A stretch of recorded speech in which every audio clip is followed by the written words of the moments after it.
this is my motto, and I tell whenever I do speeches for small business owners, I always say, love your business, but don't fall in love with your business because then it's hard for you to step away from it Right. and realize that this is only drowning me more in, as we go along because every business you have that's failing is costing you money. Hmm. And businesses cost a lot more money than your own household. So Yeah. you're generally spending a lot of money to keep something alive that it can't support itself. Welcome everyone to another episode of Yollab Central. Today I have with me Bryan Wetzel. So, Bryan, would you like to tell our audience why they should be excited about this conversation? Well, because anytime you get to hear from new people, you get different perspectives, and I believe in people with open minds talking, even when they don't agree. That's a good way to learn new things, try and see where different people are coming from in their life. Everyone has a different direction, and I think that you should always be open to talking and listening to different people. I try to as much as possible. It's not always easy. Sometimes you vehemently disagree with someone's perspective, but I think that's the wrong attitude. So I try and push that away. Mhm. Now, that's a great point you put, right? Me sitting here, trying talking to different people from across the globe. That's also a great perspective to have because I can't agree with everybody. So it just happens Hmm. somebody saying something, and then I just keep quiet because the show is about the guest itself, right? I can't exactly just to cut them across and something on that song. So, but we try to carry the conversation in a manner that everybody likes to hear it, right? So checking, I was trying to check about you, what you've been doing through life. So saw that you've been wearing a lot of hats. So does it come from that same philosophy that you try to reach out to a lot of people, talk to them, you get a lot of perspectives, and all of those have come together to give you a lot of perspective? Well, I think the hats thing sort of kind of be by accident, and for those listening, wearing a lot of hats is I've had a lot of jobs, a lot Mhm. of businesses I've bought or started. I'll be honest with you, it's not always a good thing because I get bored fast, and so I'm always looking for something new. That doesn't always make the people around you feel uh, good because you're always striking up new ventures. It's worked out for me most of the time, not always. I've had some Yeah. failures, but I learned from them. And I even write about some of those failures um, as much for myself as so that other people can learn from those failures. Mhm. But I think that because I have had many people in many industries and many different job titles, I have met a lot of people in different with different points of view and different lifestyles, and you learn that we're all just people, and Yeah. a lot of us all want the same thing. It doesn't matter how you dress or what jewelry you wear or you know Mhm. or whatever. We're all just trying to get along and find our best path, and uh, and I think that that's what we should always support, that you're on your path and Mhm. I'm on mine. And they don't have to be parallel the entire time. Yeah. So, since I'd like to deep dive into what's the different things that you've done, right? So, if you had to pick out and choose what was one of the most successful things that you've done, which ones would you call it? I don't know. You could say, depending if it's a business or something that you love doing a lot, or is it that created a lot of impact, whatever you Mhm. define success as? Well, so I used to have a production company, and we did, and I'm 57, so this goes back to the 90s, early 90s when we started it. And, that was tape back then, it wasn't even digital.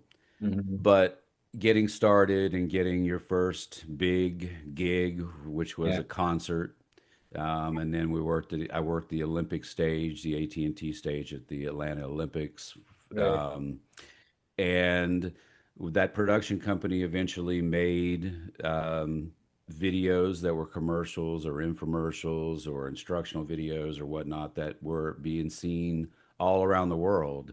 Hmm. And I felt very proud of that, that we had been a part of something that was, shaping someone else's business in a positive way.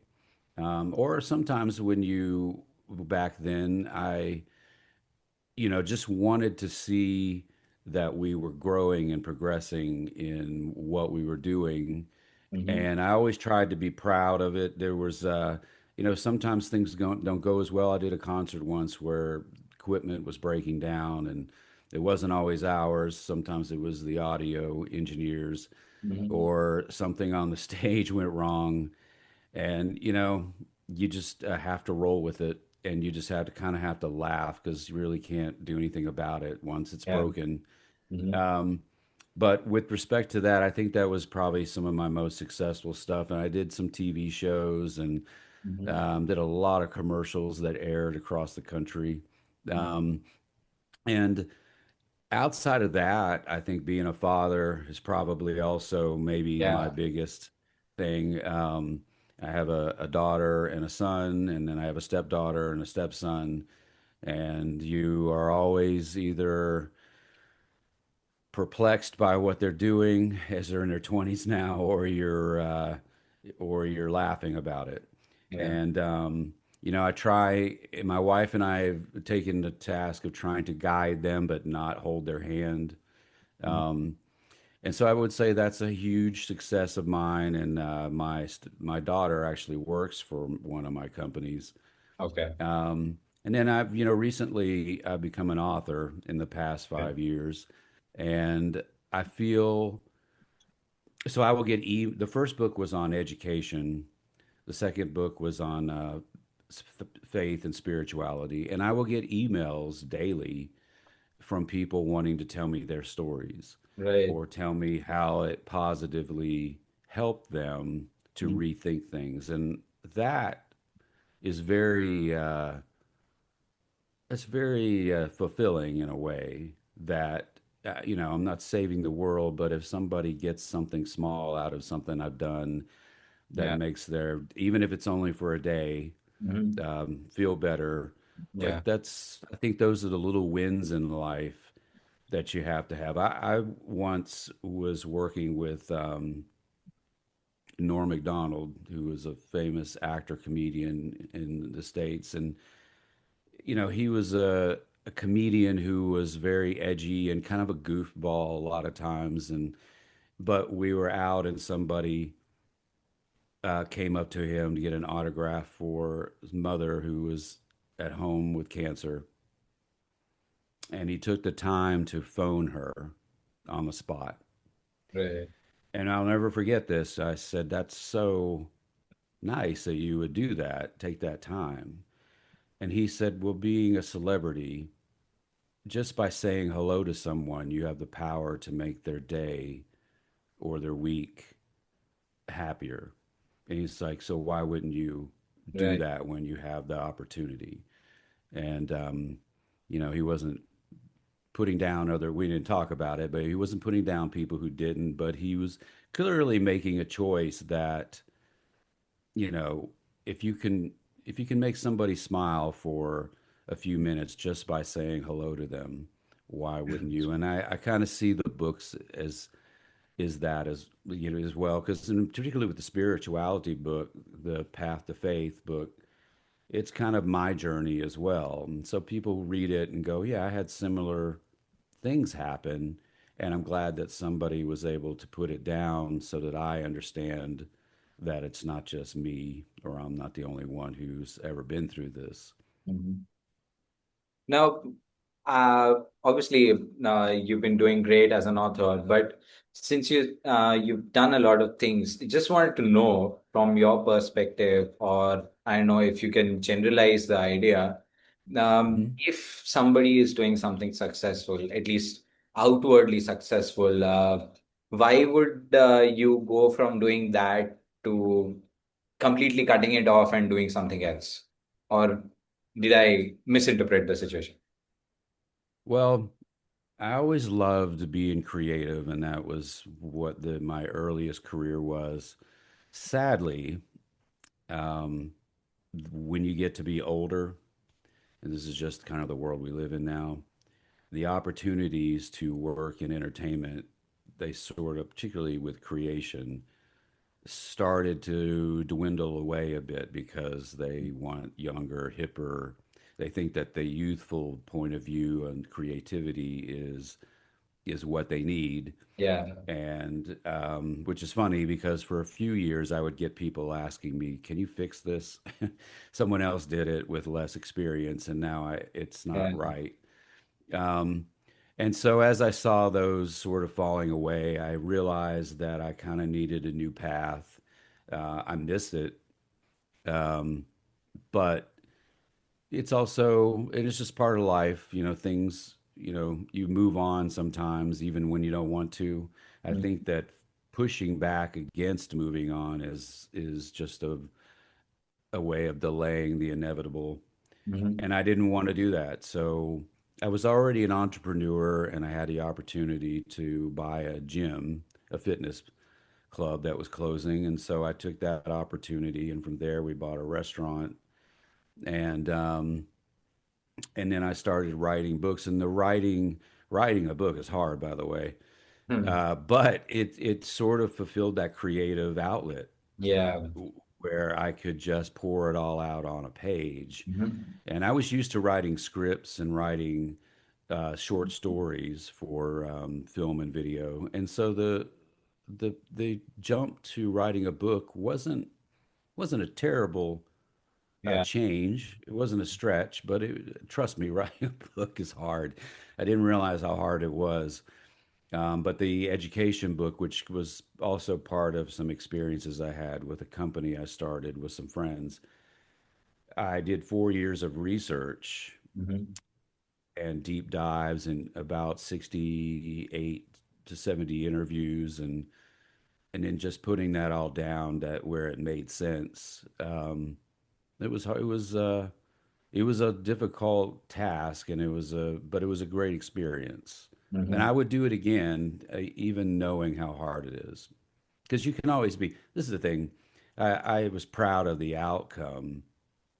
And and like I said, I will get emails from teachers who say, finally somebody is telling the story that I can't tell because I'm still working in education. Right.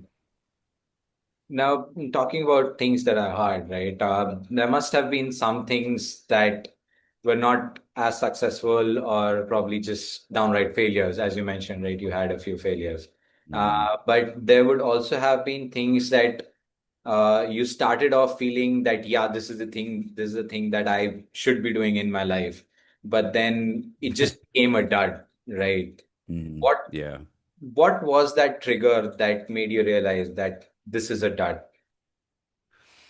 I'll tell you a funny thing about that. Two of my biggest failures I'm still most proud of. I thought they were the best ideas. I just couldn't get everyone else to agree, apparently. Uh-huh. Um, and so, you know, you, I tell people that you have to be, you've heard this before, I'm sure, but the journey is more important sometimes than the destination. Yeah. And the creation of those ideas, fleshing them out, working and collaborating with other people to make it as the best it could be. I'm still very proud of those. When it comes to identifying when you should walk away, that's a hard one. I've actually written about this several times because when you do something like a project or a business that you start from scratch, where it's your baby, like Yeah. you came up with it, and it's hard to let go of it. You just want everyone to know that it's a beautiful baby. You need to pay more attention? But that's not always how it works out, and you know sometimes it's inevitable based on money. Hmm. Other times you just realize that you're spinning your wheels and you're not really getting anywhere. And you have to, this is my motto. And I tell, whenever I do speeches for small business owners, I always say, love your business, but don't fall in love with your business because then it's hard for you to step away from it Right. and realize that this is only drowning me more in, as we go along, because every business you have that's failing is costing you money, Hmm. and businesses cost a lot more money than your own household. So Yeah. you're generally spending a lot of money to keep something alive that it can't support itself. And that's just generally how I look at it, that if it can't support itself after, and I always tell people, set your time for it to get on its feet before, when you're starting the company, and stick to that. If you Yeah. say, I'm going to give this a year and a half or 2 years, and you're at 2 years and you start thinking in your head, well, maybe just another 6 months will help, it probably won't. Yeah. 2 years is a long time. If you can't make that business function well enough, then it probably just isn't going to happen. Thanks for that. I mean, yeah, having that perspective, right, to love your business but not fall in love with, because that's just Right. that's the first time I'm hearing it, and it's wonderful actually to get that. Now, since you talked about you go out and talk to a lot of small business owners, what are the Hmm. other avenues that you use, specifically anything to do with social media? Yeah, so that is very important these days. Generally speaking, what I do is I tell them that they need to get somebody who knows how to manage all that stuff for them. If you're an Okay. older person and that's all uh, confusing to you, Hmm. don't not do it. Don't use the social media. And particular, like Twitter is a huge forum, but Twitter's not necessarily good on a local level. Probably Instagram, Facebook, some of the there's one called Locals that I think is only in my area, but Okay. it highlights alignable. It highlights local businesses where everyone can network. Um, but your ability to reach people nowadays. So if you go back to the 1990s, if Yeah. I wanted to advertise a business, I would have to pay a lot of money for a Right. magazine ad, for a Yeah. billboard, for, we used to call it spray it and pray for it, where you just throw out ads everywhere and hope that they Yeah. garner something. Now with social media, you can be really specific. You can go into most of them and literally say, here's where we are. I want a 6 mile radius, and I want my ads to appear only here, or you can do Yeah. 10 mile, whatever you want. And my Facebook ads for my restaurant, I used to do different areas. Um, but you can, and it's not very expensive. Yeah. I, for very little money, you can hit thousands of people on social media ads. And the one thing you do need to learn, though, is that you need to be able to network and link all of your social media. So I have a Substack page and I have a Uh-huh. YouTube page, and I'm always taking those links and putting them on X, on all the other social media. And anytime I post something over there, I move it over. You need to be creating like a web so that Right. everybody is following back to where you want to get them to. Mm-hmm. And then if it's your business, then you want to link everything back to your business page. And Mm-hmm. that's how you get people to stumble upon you without maybe knowing who you are. Uh-huh. Um, but and here's the other thing about advertising, on whether it's advertising on social media or anywhere, but Mhm. social media makes this easier.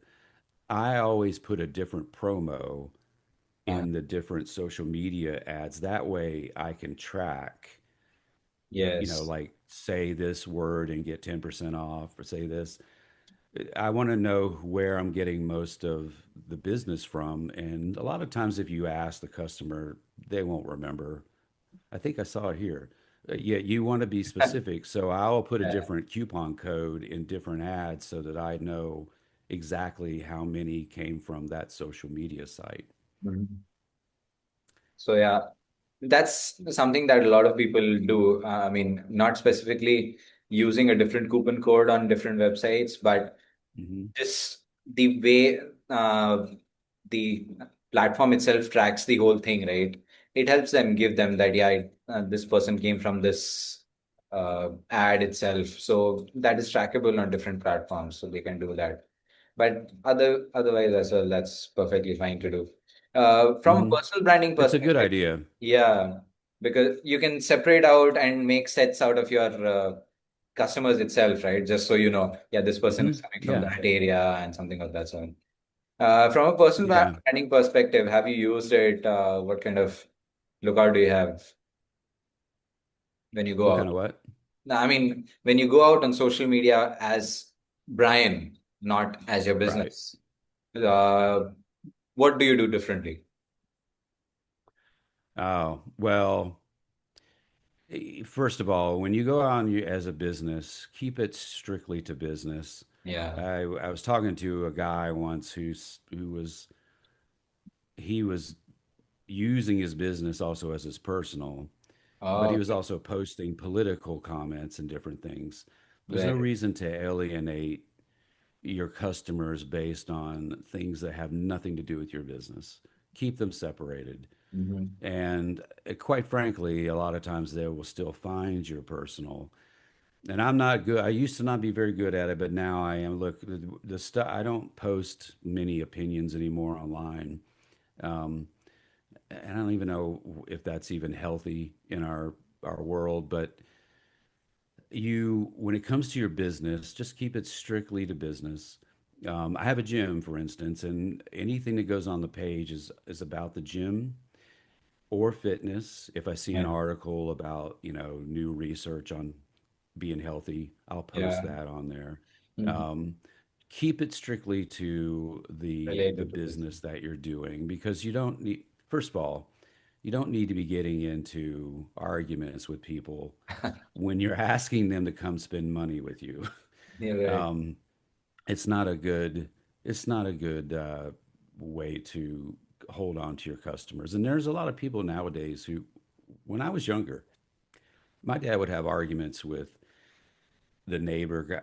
They would be playing cards and they would be arguing about world things that I didn't care about it. And I was, Hmm. 13, 12, whatever.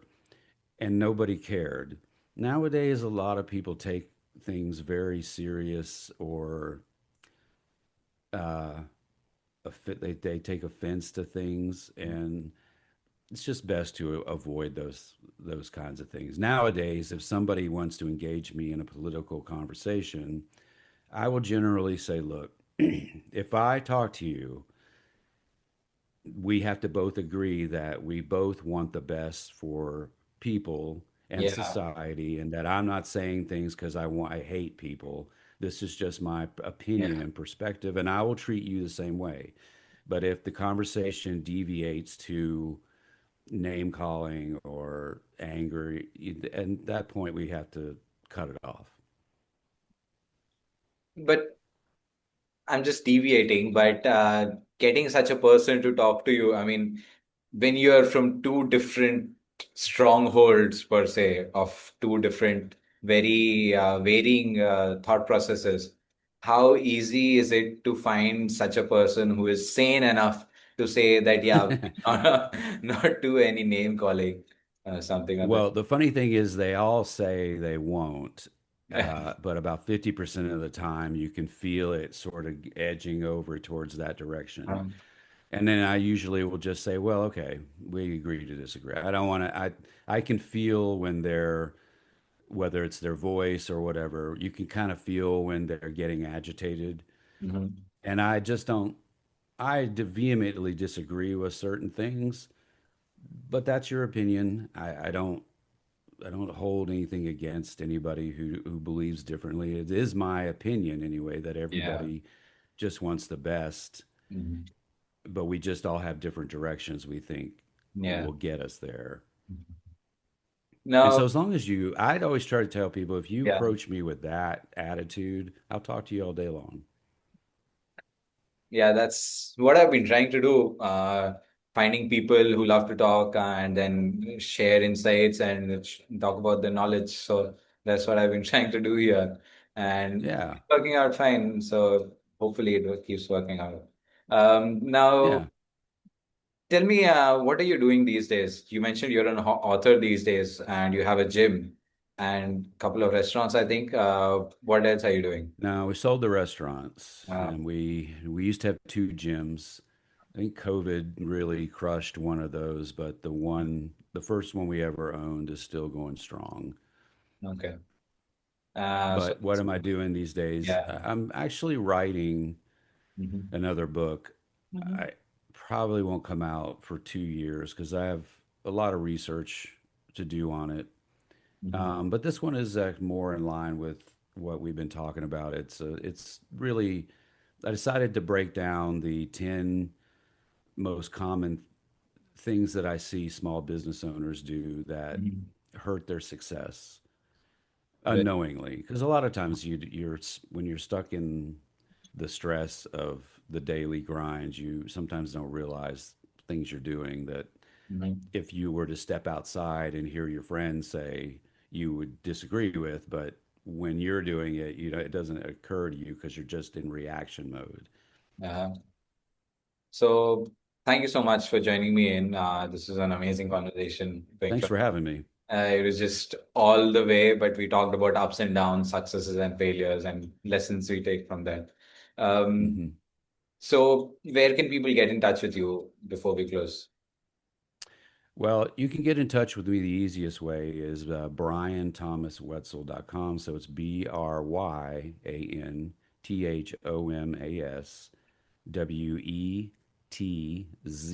BryanThomasWetzel.com. Mhm. And I just put out everything there, and it all links to my social media and books and whatnot. That way I have one central. And what we were talking about earlier, I guide everything to one direction, no matter where you end up finding me. Mhm. Now, So, since you talked about directions, just one question popped in my mind. How mhm. many different occupations, or if you could just list down everything that you've done? Well, when I got out of school as young, I wanted to play baseball.